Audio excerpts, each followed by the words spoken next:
പിതാവിൻ്റെയും പുത്രൻ്റെയും പരിശുദ്ധാത്മാവിൻ്റെയും നാമത്തിൽ ആമേൻ. ഈശോ മിശിഹായ്ക്ക് സ്തുതിയായിരിക്കട്ടെ. സുഖാണെന്ന് കരുതുന്നു. ദൈവം നിങ്ങളെ അനുഗ്രഹിക്കട്ടെ.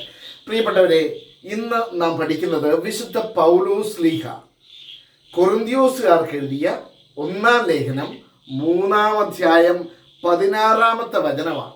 വിശുദ്ധ പൗലോസ് ശ്ലീഹ കൊറിന്ത്യോസുകാർക്ക് എഴുതിയ 1-ാം ലേഖനം 3-ാം അധ്യായം 16-ാമത്തെ വചനം. The letter of Saint Paul to the Corinthians. The first letter of Saint Paul to the Corinthians, chapter 3, verse 16.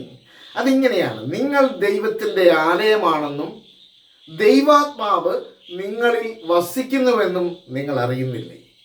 Do you not know that you are the temple of God and that the Spirit and God's Spirit dwells in you?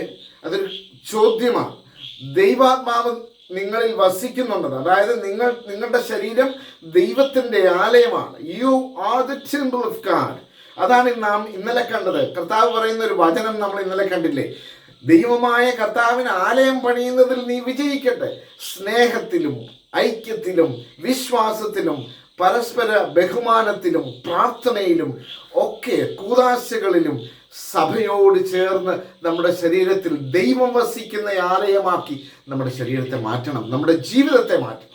പ്രിയപ്പെട്ട, ദൈവം വസിക്കുന്നിടത്ത് സമാധാനമുണ്ട്, സന്തോഷമുണ്ട്, മറ്റെല്ലാ കാര്യങ്ങളിലും ഒരു ബലമുണ്ട്. കാരണം വലിയവനായ ദൈവത്തിൻ്റെ കരം അവിടെ എപ്പോഴും ഉണ്ടായിരിക്കും, നമ്മളുടെയൊക്കെ ജീവിതത്തിൽ ഉണ്ടായിരിക്കും. അതുകൊണ്ട് ദൈവവചനം നമ്മുടെ ജീവിതത്തിൽ നിറയാൻ നാം ആഗ്രഹിക്കണം.